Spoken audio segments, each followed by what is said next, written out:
So what I'm gonna do with this penny, I'm gonna cut a little slice into the lime and grab this penny and put it halfway like that. Halfway into the lime. And I'm gonna do with few pennies like that. This one 1969, this one 1964.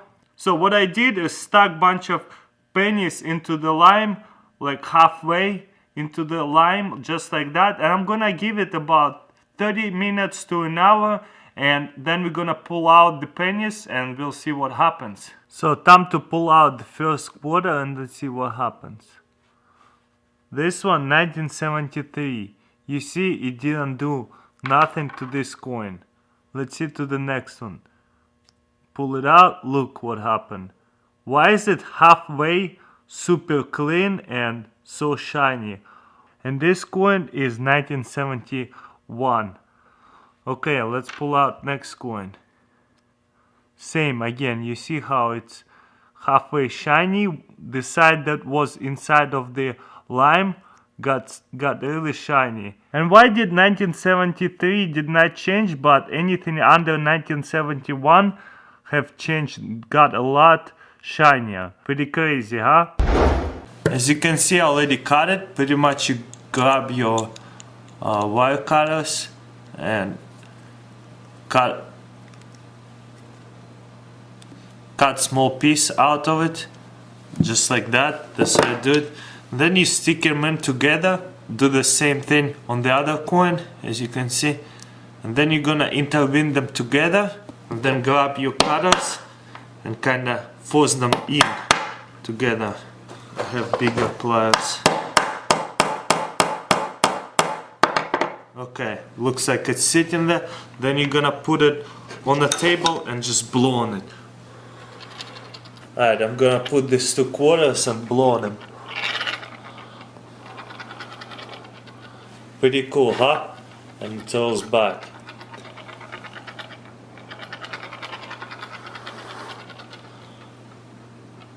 Check this out, huh? What do you think? Let me know what you think in comments below.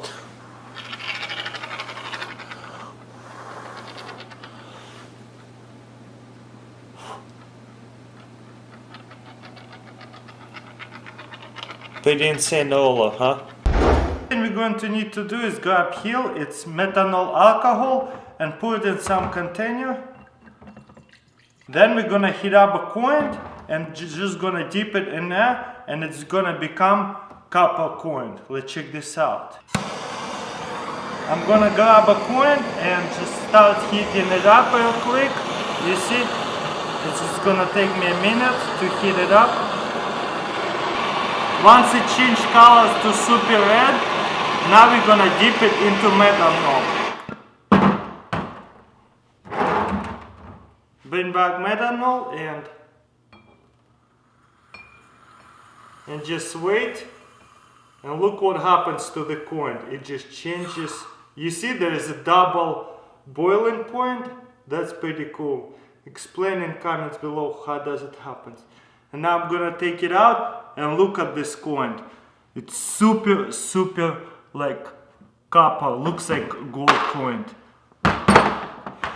It's probably still hot, that's why I'm wearing the gloves, but check this out. Now check out the difference. This looks gold coin and this one looks still silver. So this experiment you can even call how to make copper or gold coins. Super cool, huh? Let's try this one more time. First we're gonna heat up the coin real quick. It doesn't take too long.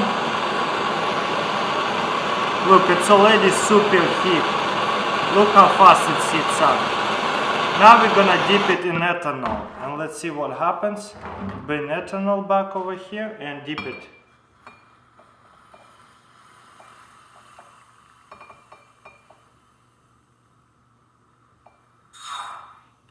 Did you see that? It boiled one more time. Why does it happen? Why is there like double boiling point? I should film that in slow motion. Let me know in comments below if I should film that in slow motion. And now let's check this out. Look, Statue of Liberty is so like super gold looking style. Let's see it in close up. Check this out. This is what it used to look like, and now this is like super yellow, super copper. Pretty amazing, huh? Like this, you can do this on some kind of science fair project, and people are gonna love it. I wonder what people would be reaction if you try to pay with the copper US quarters. They might think it's fake, but it's not. We got this cup, you see, normal cup, empty cup, and we got this coin. We're gonna put this coin over here. You guys see this coin? See, right? And then we're just gonna move this camera, and now you don't see the coin, alright? And all I'm gonna do is put this water up in there, and guess what happens? The coin becomes bigger. What do you think? How does that happen? I want you to tell me that effect, that illusion in comments below. And pretty much I'm gonna bounce the coin over here and spin it and then stop, and the coin not gonna fall. I'm gonna show you what I'm talking about. So I'm gonna put the hanger on my finger like that and then balance the coin. There's no glue or anything.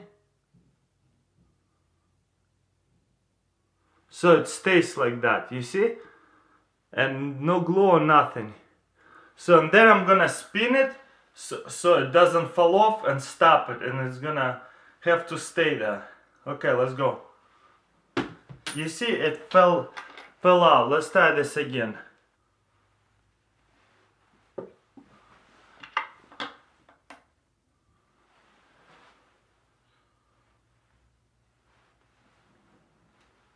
Yeah, and look, check this out. The coin is still staying there, just hanging. How is it possible? Takes a lot of patience and practice. Let's try this again. You see this coin over there? Just sitting there. Okay, and let's spin it. And it fell again. Let's go. Ooh.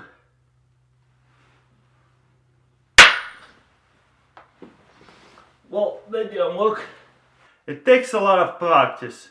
Took me at least 30 minutes to do it like first time, at least 100 tries, you know?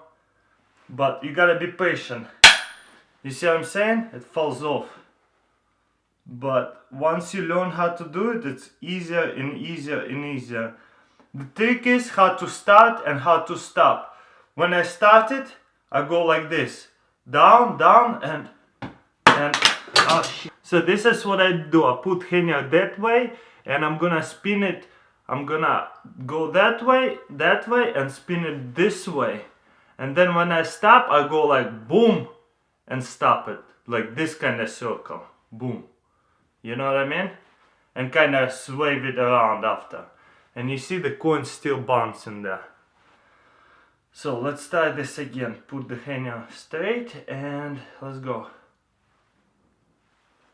And boom, actually I did the other way, and the coin's still there. So it doesn't really matter which way you're gonna spin it and which way the hanger is gonna stand. Whatever you're comfortable with. I would say the hardest part is to stop it, the hanger from spinning, and still coin sitting there. And it is hard as well to start spinning it so it doesn't fall off. Okay, let's go. Down this way, and you see I couldn't stop it again. But if you practice, you're gonna be able to do it. I did it a couple times, as you can see. So we're going to put 2 bottles like that, or 1 bottle, and then we're gonna put measuring stick or some kind of stick on top of the bottles. Then we're gonna get 2 magnets. You see, normal magnet, and check these coins. American coins don't stick, you see, but the British coin, this is 2 pennies, this is 1 penny.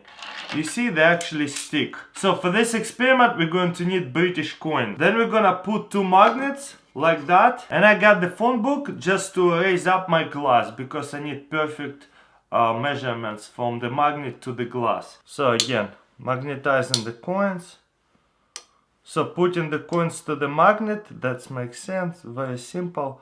But this is is kinda magical, doesn't make sense. Why is it just levitating there?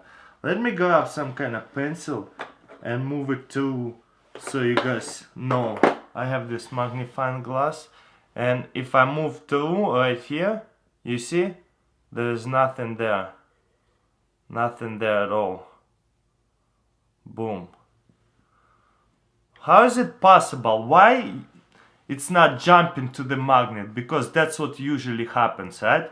When you just put it on a magnet, some kind of metal, they would jump together to each other. And this is just normal magnets, any magnets.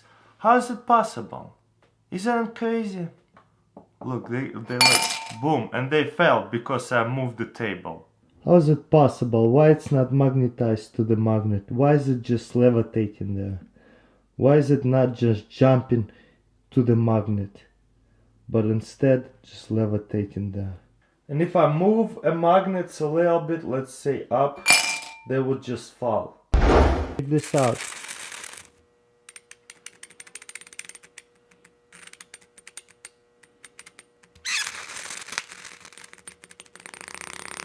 Oh my goodness, that went crazy. Whoa, that's like the fastest I ever seen. What's going on? Wow, that's crazy. I never seen them going that crazy fast. Wow. So tell me in comments below, why do they do that when you stick it into a dry ice? Huh? Wow, that's so insane. This one died out, this one stopped. Looks like they both finally stopped. Now, another cool trick you can do with this, moist your fingers, and then when you touch them, look, they stuck to your fingers. Pretty cool, huh?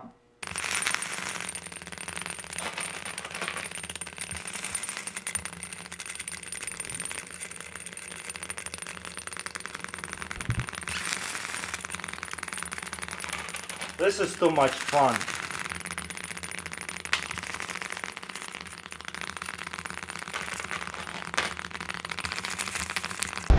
Of the pen and just stick it like this. And now we have a mini cannon. Then you make a spitball with your mouth, just like this, and we're gonna put